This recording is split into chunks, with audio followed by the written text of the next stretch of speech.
En vivo.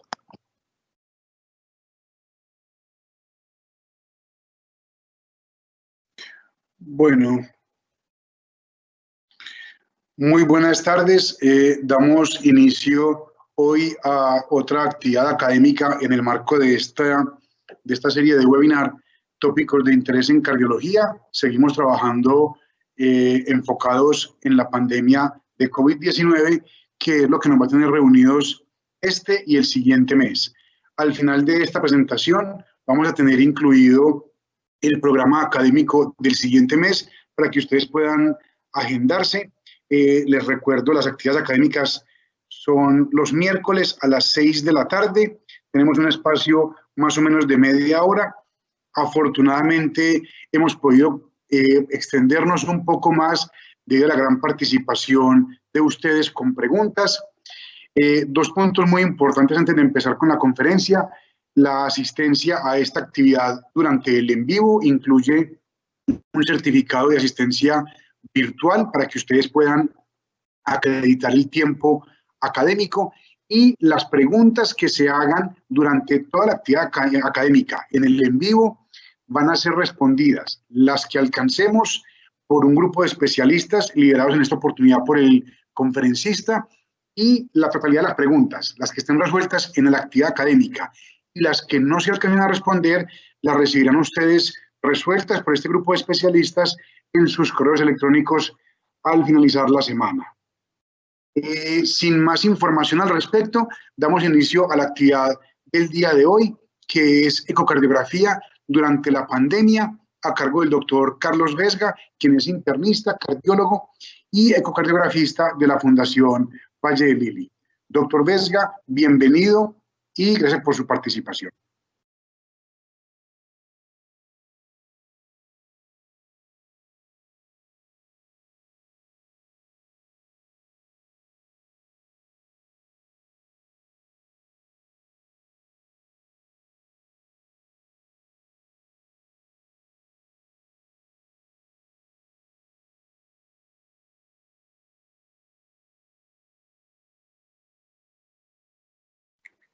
Carlos, estás en mudo.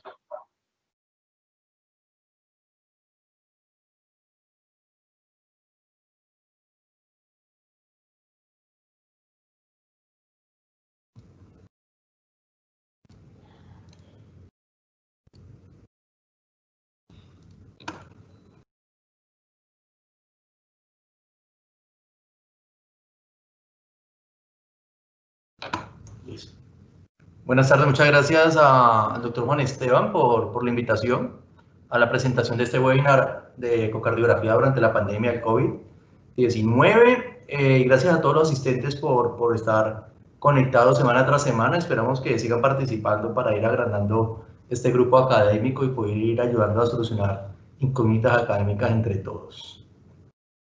El sumario de la presentación de hoy va a ser clasificación y ingresos de exposición, que va a ser muy corto, junto con algo muy somero del uso de elementos de protección personal y medidas preventivas para realizar ecocardiogramas durante la pandemia de COVID.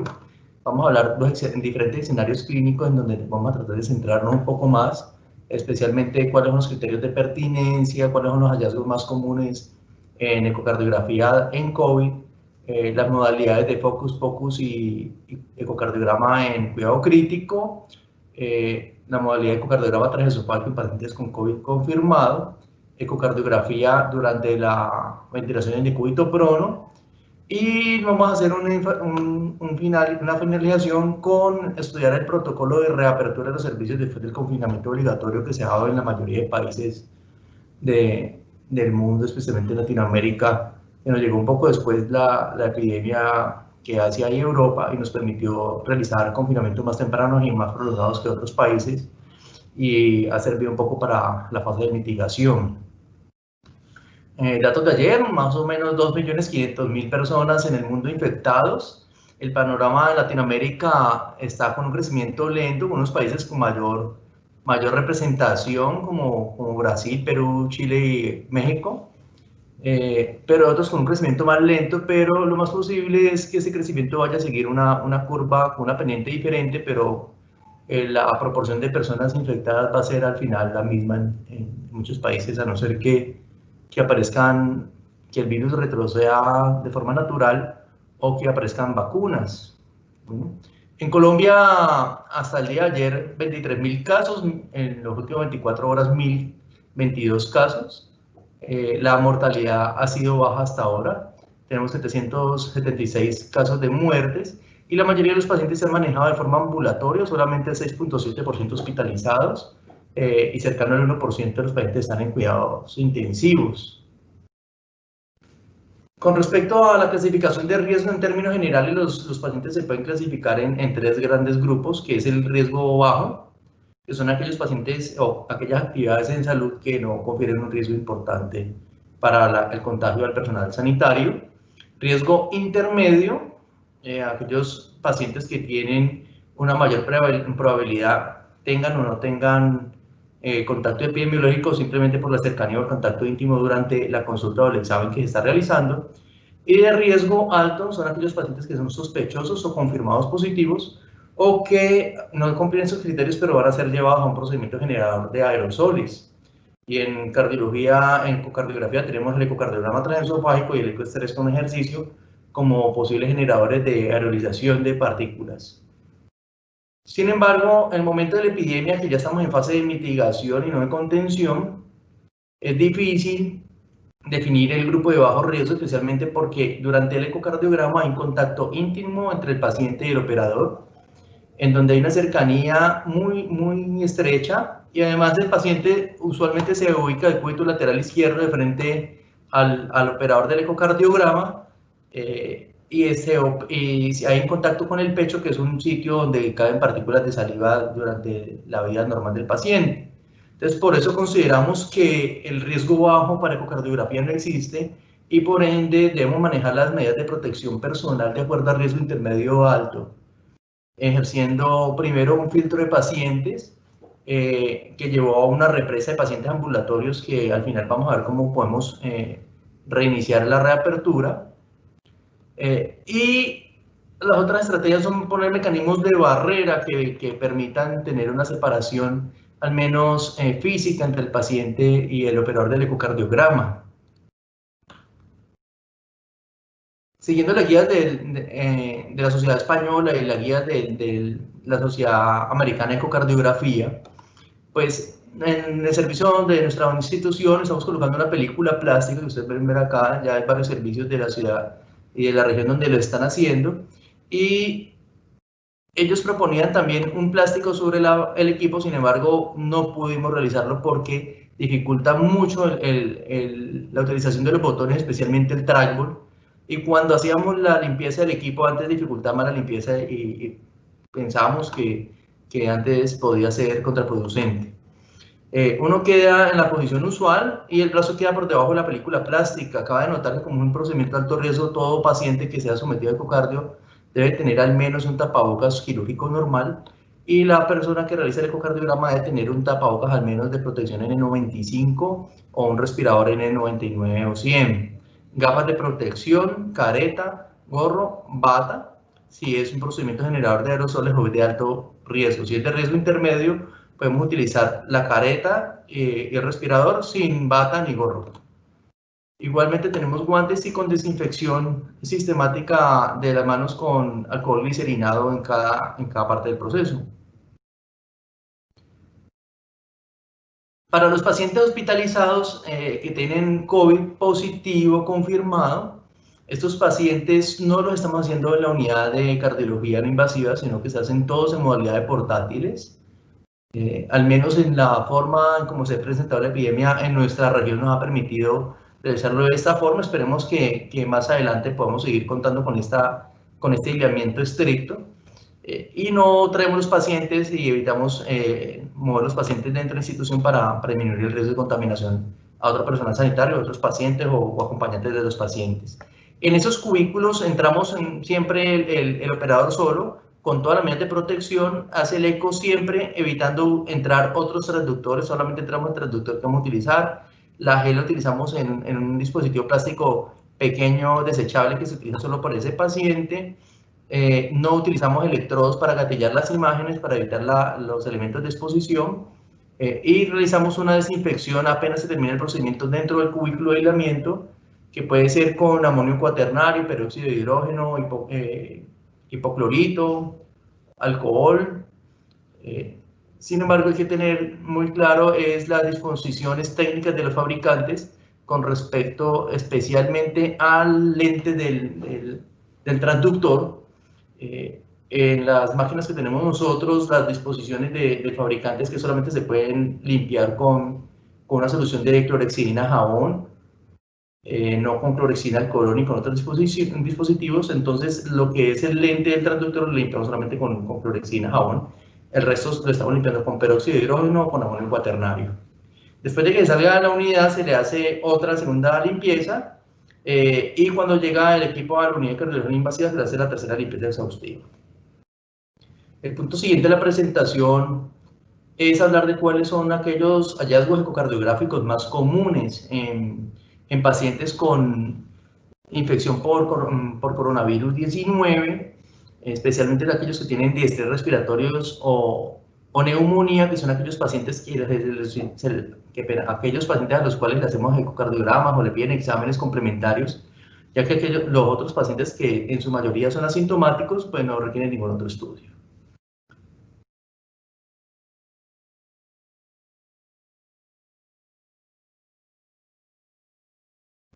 Antes de hacer el examen, encontramos cuáles son los más comunes. Entonces, normalmente aquellos pacientes, lo primero es hacer una evaluación de pertinencia, es decir, es un punto de acuerdo entre el médico tratante, la hospitalización, emergencias o unidades de cuidados intensivos y el grupo de staff de cardiología, y llegar a un punto de acuerdo en si el eco es totalmente necesario, especialmente en aquellos pacientes que tienen confirmación ya por COVID. Si esa realización del ecocardiograma va a llevar un cambio en las conductas, no solamente si el paciente tiene inestabilidad hemodinámica, porque si hay condiciones que marquen, por ejemplo, futilidad, pues independiente de que tenga inestabilidad hemodinámica no le vamos a hacer el procedimiento. Sin embargo, hay aquellos pacientes que pueden estar simplemente con cambios pequeños, y necesitan el ecocardiograma para tomar conductas con respecto a si entra a cuidados intensivos o si hay un cambio en la terapia de reanimación hídrica con vasopresores o inotrópicos. Definir cuál es la pregunta clínica antes de entrar a hacer el ecocardiograma. Entonces, no solamente cuál es la pertinencia, sino para qué se está haciendo. Y se va a hacer un ecocardiograma focalizado a esa respuesta clínica. Es decir, quiero saber cuál es la causa de la hipotensión, pues hacemos un focus dirigido a causas de choques, y causas de disnea hacemos un focus dirigido a causas de disnea, o evaluación de arritmias, o evaluación de gasto cardíaco, o quiero saber si está taponado, o quiero saber el estado volémico. Pues vamos a hacer una respuesta especial a esta pregunta, y evitando hacer medidas sistemáticas que normalmente hacemos en los pacientes. Sí hacemos, además de las fotos del focus o los videoclips del focus, hacemos imágenes de Doppler. Sin embargo, no realizamos las mediciones en el consultorio, y todas aquellas mediciones directas, los trazos de las curvas de los espectros de Doppler pulsado, de Doppler continuo, que se pueden hacer, por ejemplo, para medir el gasto cardíaco o estimar la presión sistólica de la arteria pulmonar, lo hacemos offline en la estación de trabajo, en la sala de lectura, y no dentro del cubículo para minimizar el riesgo. El ecocardiograma también debe ser realizado por personas expertas. Debe evitarse la realización del ecocardiograma por personas que estén apenas en entrenamiento en estas técnicas, díganse sonografistas, fellows, médico de cuidado crítico, emergencias, hospitalización. Ya debe tener una curva para poder entrar a hacer estos pacientes, y así disminuir la exposición al personal sanitario. ¿Cuáles son en general las principales indicaciones de hacer un ecocardiograma en paciente con COVID? Es hacer una aproximación rápida a un estado hemodinámico y la causa del choque, es decir, definir si tiene un choque cardiogénico, si es un choque distributivo, obstructivo o hipovolémico, o evaluar o monitorizar la función del ventrículo izquierdo, de la injuria del ventrículo izquierdo, o evaluar la función y la injuria del ventrículo derecho. Otras causas menos comunes son la evaluación del derrame pericárdico, aunque hay unos reportes de casos en la clínica Mayo en que hay pacientes que han debutado solamente con taponamiento cardíaco, pero estas son las condiciones más comunes. Ahora, ¿cuáles son los hallazgos más comunes en ecocardiografía? Pues este es una publicación del Departamento de Medicina Crítica del Colegio Médico de Pekín, en el cual se engrupan los pacientes con disfunción o alteraciones en el corazón en estos 4 grupos. El uno es un estado hiperdinámico en el cual vamos a observar un aumento de la fracción de eyección. En un eco enfocado en el eje corto podemos ver signo del kissing de los músculos papilares, colapso de la vena cava inferior, entre otros signos, aumento del gasto cardíaco si estamos evaluando gasto cardíaco o una integral tiempo-volumen del tracto de salida ventricular izquierdo elevada. El segundo grupo de los pacientes son aquellos que tienen una cardiomiopatía inducida por estrés o cardiomiopatía de Takotsubo, en los cuales de forma típica se puede ver un abandonamiento transitorio del APES con leve incremento de biomarcadores y elevación leve del ST. Sin embargo, hay variantes del síndrome de Takotsubo, como aquellas que dicen Takotsubo invertido, en el cual hay una dilatación de las bases y una contracción normal del APES, o un Takotsubo del ventrículo derecho, o una pared segmentaria. Y esto se asocia es por el estrés que significa tener esta enfermedad, el estrés que significa estar en unos niveles intensivos o estar bajo ventilación mecánica. Las teorías más cercanas al respecto son las grandes descargas de catecolaminas, que encuentran en el Takotsubo la forma de proteger el corazón y evitar la apoptosis, teniendo en cuenta que para la clasificación de Takotsubo los criterios de la clínica Mayo tiene que tener una recuperación completa a los 30 días sin tener enfermedad coronaria documentada.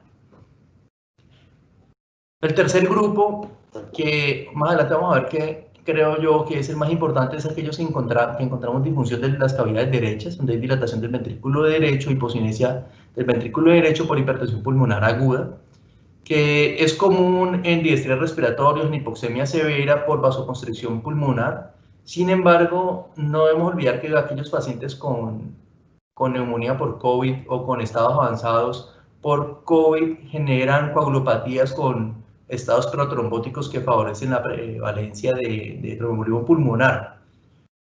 Y el cuarto grupo que aparece en orden de frecuencia es la disfunción global miocárdica, en el cual hay un deterioro completo de la función sistólica del ventrículo izquierdo de forma severa, sin apreciarse trastornos segmentarios de forma importante, y este está asociado por muchas cosas con hipoxemia, sobrecarga persistente de reanimación hídrica, sobrecarga persistente de soporte vasopresor inotrópico, o un efecto tóxico directo del virus sobre el músculo cardíaco por miocarditis o miopericarditis. En este estudio publicado, aceptado para publicación en JACC, cogen en todos estos pacientes que fueron llevados a ecocardiograma durante una neumonía por COVID y le analizan las variables ecocardiográficas y hacen un análisis con respecto a los desenlaces de mortalidad. Me llamó muchísimo la atención, esto que estamos viendo en el primer cuadro es el corazón izquierdo, es que ninguna de las medidas que hacen el corazón izquierdo, ni el tamaño de las cavidades de la aurícula izquierda, el ventrículo izquierdo, la función diastólica o incluso los volúmenes ni la fracción de eyección tuvieron un desenlace apropiado, fueron marcadores adecuados de desenlace de eventos adversos como mortalidad. Sin embargo, casi todas las mediciones del ventrículo derecho, especialmente el strain global longitudinal del ventrículo derecho, el delta de área fraccional, el TAPSE y el S', fueron buenos indicadores de desenlaces de mortalidad en aquellos pacientes con neumonía por coronavirus. Aquí en esta gráfica estamos analizando los valores del strain en rasgos intercuartílicos, y si podemos ver y recordar las guías de Haas del ventrículo derecho, el punto de corte de normalidad para el strain longitudinal del ventrículo derecho es del menos 20%, de forma global, y si lo vamos a hacer por segmentos uno puede llegar hasta el menos 21% en el segmento apical de la pared libre y menos 19% del segmento basal. Sin embargo, En estos pacientes con coronavirus encontraron que aquellos que tenían un promedio de un strain peor que el menos 23% ya tenían una mayor probabilidad de desarrollar eventos adversos con mortalidad. Entonces, lo que debemos de encontrar normalmente en estos ventrículos derechos es un estado hiperdinámico. Si el ventrículo derecho está simplemente en el punto de corte de normalidad, podemos decir que ya eso es un resultado normal del ecocardiograma. Si analizamos las curvas ROC de las tres variables que tuvieron marcadores significativos para desenlace en mortalidad, que es el FAC, que se supone que es el gol estándar en ecocardiografía bidimensional, el TAPSE, que es la medida más fácil de realizar, y el strain, el mejor discriminador para mortalidad con mejor área bajo la curva de 0.87 fue el strain longitudinal. Sin embargo, debemos recordar que las medidas de strain bidimensionales dependen pues, de una adecuada calidad acústica, que no es usual en pacientes con distrés respiratorio sometidos a ventilación mecánica o incluso en ventilación de prono. Sin embargo, estas medidas se pueden realizar incluso en ecocardiograma transesofágico. Aquí estamos viendo la gráfica central de este artículo, en el cual nos muestra cómo aquellos pacientes que tienen un strain peor que el menos 23% tienen un desenlace de mortalidad mucho más alto que aquellos pacientes que tienen un strain mayor al 26%.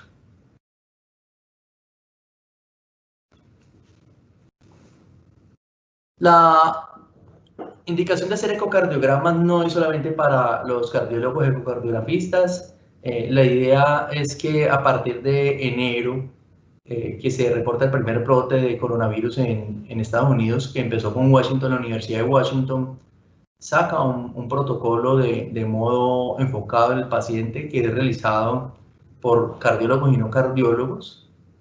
Recordemos que la sigla POCUS significa que es un ecocardiograma en el punto de cuidado del paciente, que no necesariamente debe ser realizado por el ecocardiograma, por el cardiografista, sino que puede ser realizado por el personal de emergencias, por el personal de hospitalización, el médico de cuidado crítico, siempre y cuando tengan una certificación, un adecuado entrenamiento al respecto.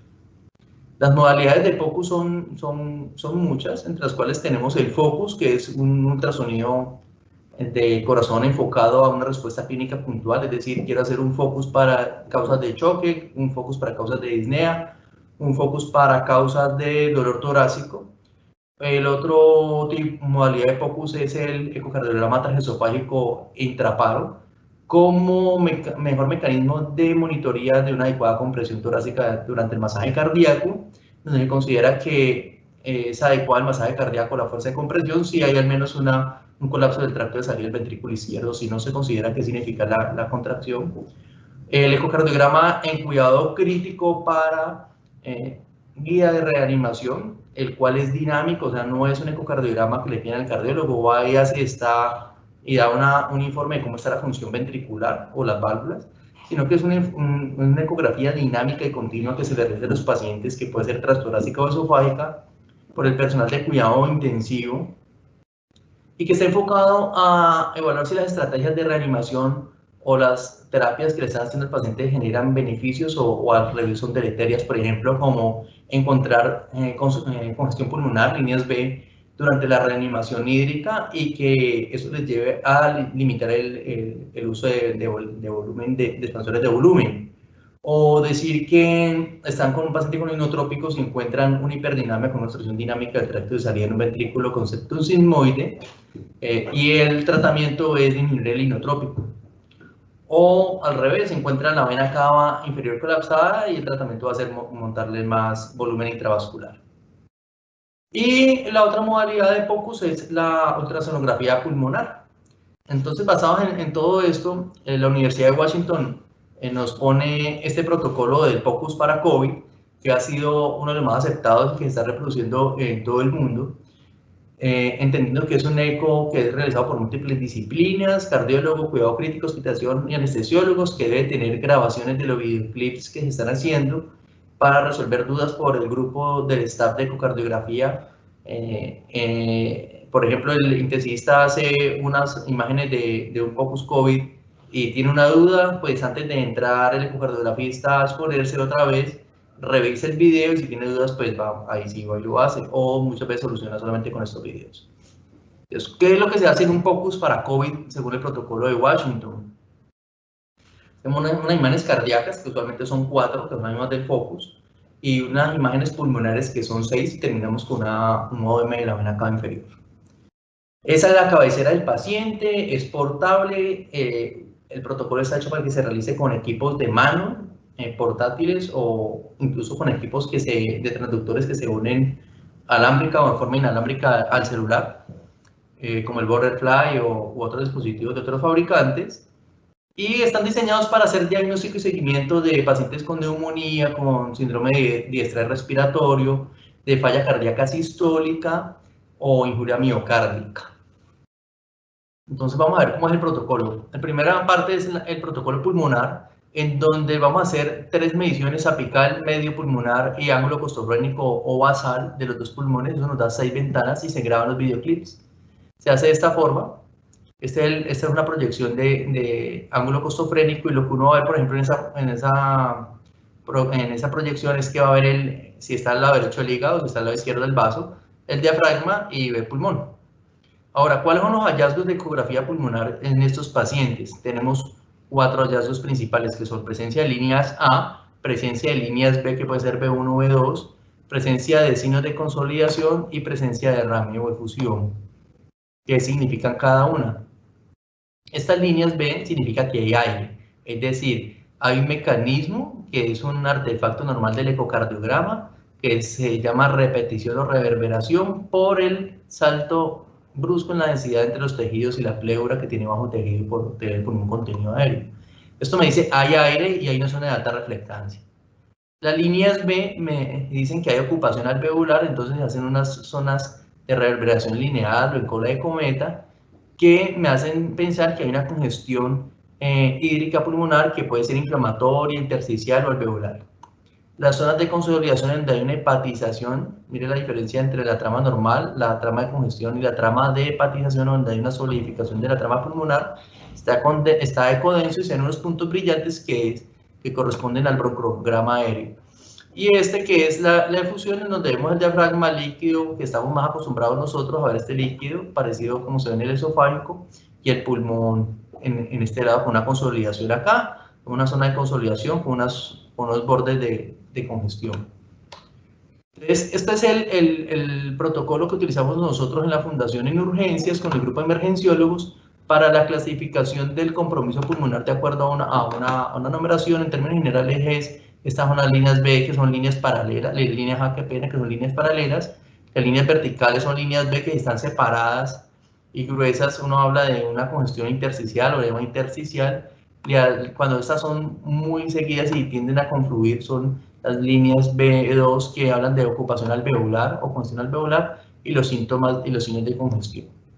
Pasadas estas 6 proyecciones de ecocardiografía en pulmón, pasamos a la modalidad de corazón, en donde hacemos las 4 proyecciones típicas de un focus, que son paraesternal de eje largo, paraesternal de eje corto a nivel de los músculos papilares, proyección apical de 4 cámaras y una proyección subcostal, siempre y cuando no tengamos adecuada visualización desde la ventana apical, si no, no hay necesidad de esta ventana. Para ver usualmente qué es lo que vamos a ver aquí, cómo se contrae, si está dilatado o no el ventrículo derecho, si hay un signo de Kinsey en estados hiperdinámicos, si hay signo de la D mayúscula en estado de disfunción severa del ventrículo derecho con hipertensión pulmonar. En el 4 cámaras es muy importante en esta modalidad es definir el tamaño de los 2 ventrículos en los diámetros basales, o también se puede hacer un delta de área, en el cual el área de fin de diástole del ventrículo derecho en relación con el ventrículo izquierdo es mayor a 0,6, uno habla de una dilatación del ventrículo derecho. Y esta ventana, pues, que es para ver esas mismas situaciones, pero desde proyección subcostal. Y ahí terminamos con modo M de la vena cava inferior, en donde esto nos va a decir de forma indirecta cómo está la volemia. Entonces, si tenemos una vena cava inferior dilatada, es decir, mayor a 21 milímetros y que no colapsa, estamos hablando que el paciente tiene un adecuado estado de volemia. Y se colapsa el paciente hipovolémico, pues muy posiblemente, si está colapsada, el paciente se puede beneficiar de pronto de volumen intravascular.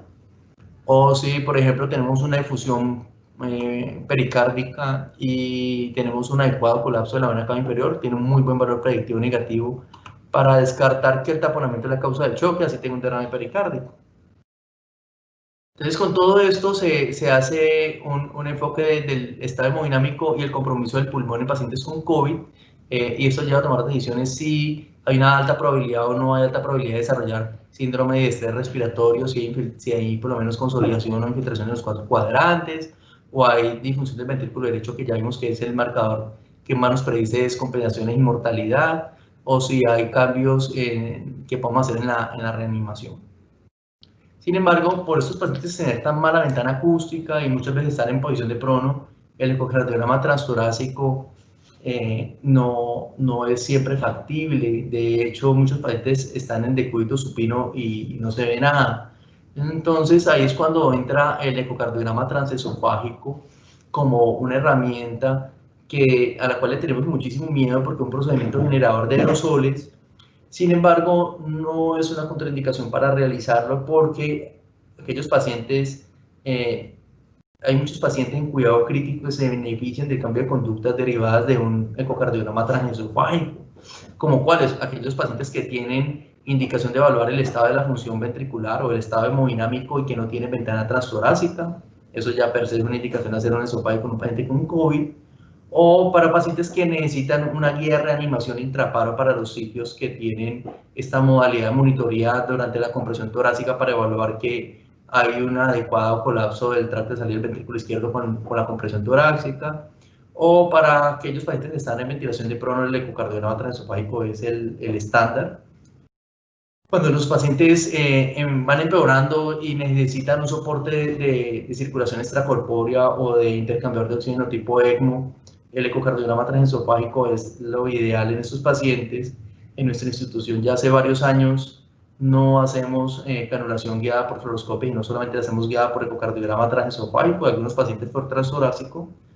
Recordando que la mayoría de estos pacientes utilizamos una única cánula biluminal, en donde el extremo distal se ubica en la cava retrohepática y el orificio de llegada de la sangre oxigenada se deja en la aurícula derecha con el chorro dirigido hacia la tricúspide. No vamos a enfocarnos mucho en eso porque eso sería otra presentación. O también la modalidad del seguimiento y vigilancia con ecocardiograma transesofágico continuo por el grupo de cuidado crítico para la reanimación o para la monitorización de la congestión pulmonar.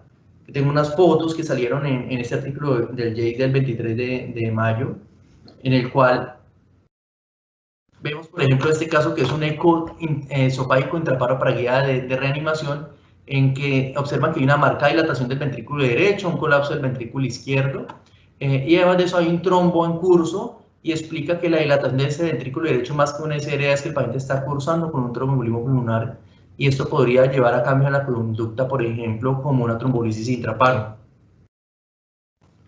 O esas ecografías pulmonares transesofágicas en las cuales ayudan. Tenemos una proyección de eje largo de la aorta, en donde vemos unas líneas B sobre el pulmón. Estas líneas B vemos que son gruesas, separadas, que me hablan de congestión intersticial, y posiblemente este paciente, así esté hipovolémico, no va a requerir una sobrehidratación mayor, porque estamos sabiendo que estamos viendo congestión hídrica en el pulmón. Entonces, muy posiblemente la reanimación va a estar enfocada más en soporte vasopresor o inotrópico si está hipotenso el paciente.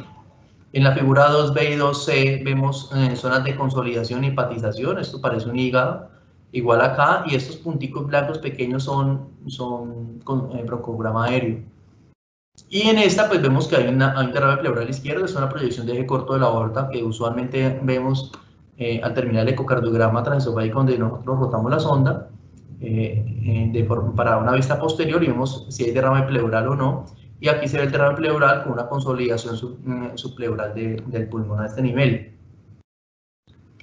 Entonces, el ecocardiograma transesofágico, la idea es hacer lo menos posible, pero no es prohibitivo. Nos vamos a ver enfrentados cada vez más a realizar los ecocardiogramas transesofágicos con estas indicaciones, y lo que hay que tener en cuenta es cuáles los pasos para realizarlo, teniendo en cuenta que el paso arranca desde la discusión de la pertinencia, luego haciendo un repaso de qué es lo que vamos a ir a buscar, tercero, el repaso de cómo van a ser la utilización de los elementos de protección personal y el proceso de limpieza. En la fundación, en nuestra institución, entramos solamente el ecocardiografista a realizar el procedimiento, y el personal de ayuda asistencial de nosotros se queda afuera del cubículo, pero nos sirve de vigilancia todo el tiempo para utilización de mecanismos de los elementos de protección personal y el retiro adecuado. Esto es una foto de un paciente no COVID, pero le colocamos las barreras que tenemos diseñadas para evitar el mayor contacto con el paciente, aunque sea un procedimiento generador de aerosoles. Entonces, lo primero es que todo procedimiento generador de aerosoles va en máscaras N95, N100, gafas careta. Este paciente no tenía COVID, entonces por eso no teníamos una bata antifluida completo, pero utilizamos la cabina que diseñaron en China para intubación, que es una cabina que aparentemente disminuye el riesgo de contagio en anestesiólogos durante la intubación. Intubamos, pasamos la sonda esofágica al paciente, y después de eso ponemos una película de plástico transparente que nos deja la cabeza del paciente como en una cámara, que disminuye la probabilidad que la realización sea completa. Después de esto hay que tener en cuenta los periodos de decaimiento de aerosoles, que vamos a ver más adelante.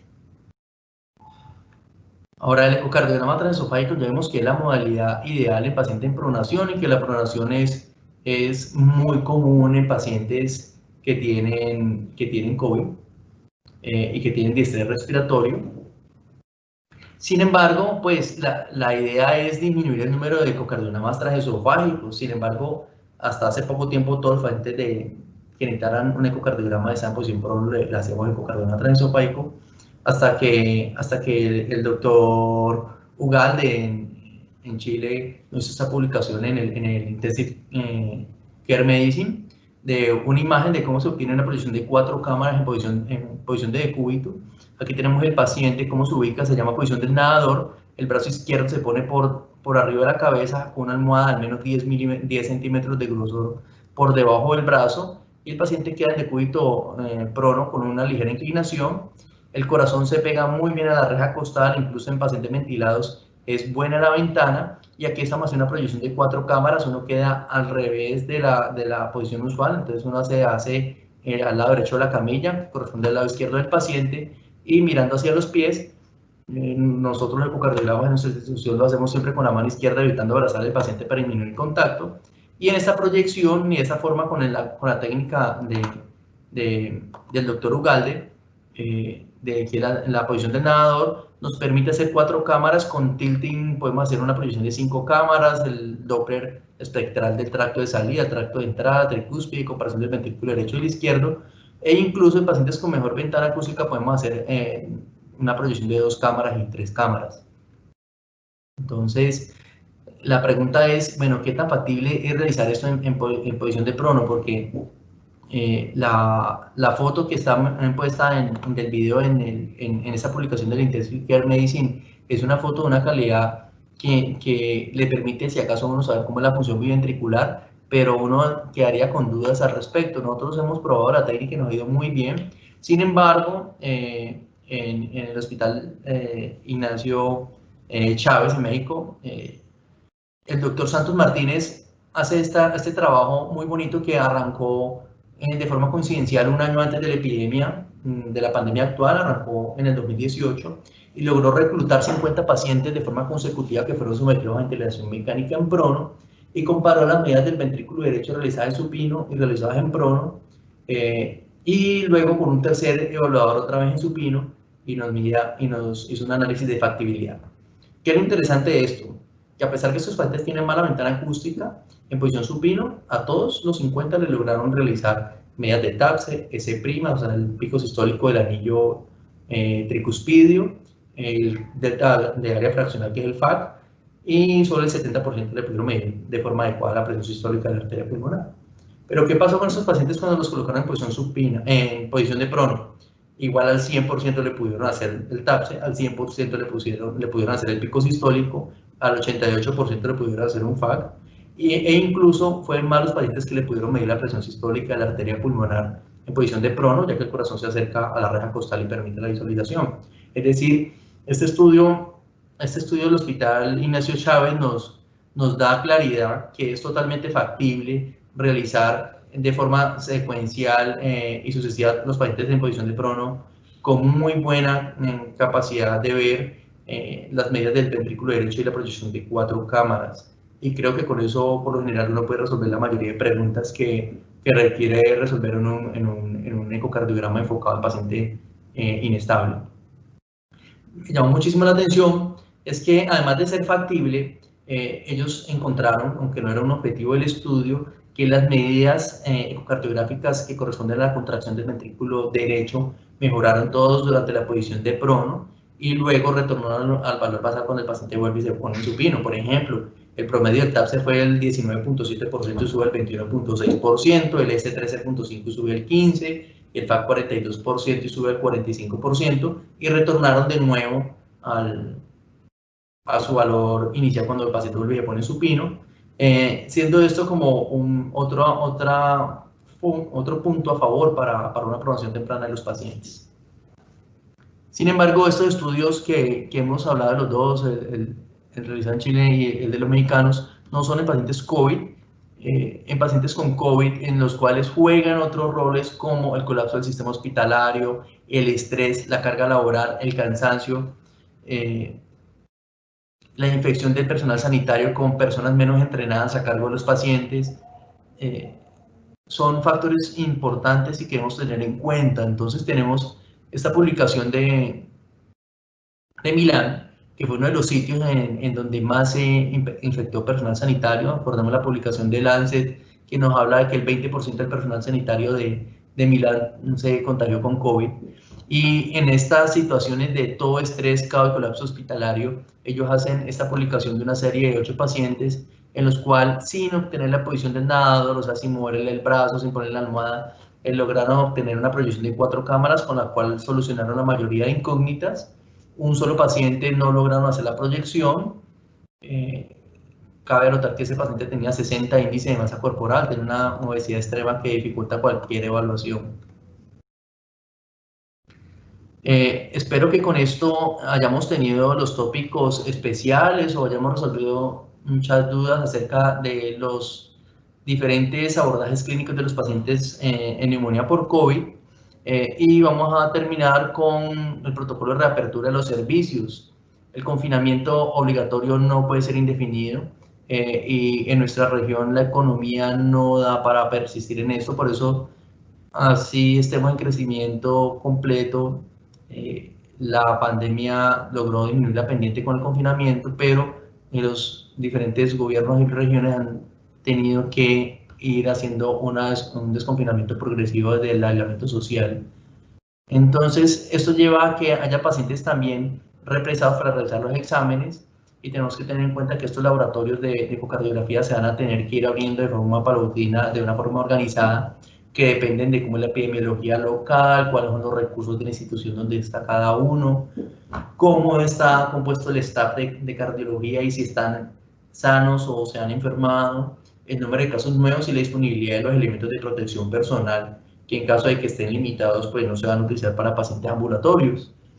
Eso requiere una planificación en donde ellos proponen una priorización de la agenda en 3 grupos de pacientes, que la vamos a ver ahorita. El contacto digital de pacientes, los pacientes no se atienden en ventanilla, sino todo digital. Se le hace una tamización con un interrogatorio acerca de síntomas o contacto epidemiológico en tres momentos: cuando pide la cita, cuando llega a la recepción y cuando pasa al cubículo a realizar el examen. Si en caso tal de que ese screening encuentre un paciente sospechoso, debemos tener una ruta preestablecida de qué hacer con esos pacientes. Definir si los recursos locales nos dan para tomarle pruebas previas a realización de procedimientos generadores de aerosoles. Limitar el número de acompañantes, espaciar las citas, incluyendo programación de citas en horarios poco habituales como de noche y fines de semana. Desinfección de áreas y equipos, que no ha cambiado, para aquellos pacientes que de forma se tengan que atender en la unidad y no de forma portátil en sus cubículos, debemos de tener un cubículo para COVID. Desinfectar la sala de lectura y hay que esperar a que en los procedimientos generadores de aerosoles se pierdan las partículas, que se espera que suceda cuando haya un recambio completo del aire, que si tenemos un filtro de recambio de aire puede estar entre 5 y 10 minutos, y si no tenemos ningún sistema de filtros, se espera que haya un recambio completo del aire de una habitación en el término de una hora.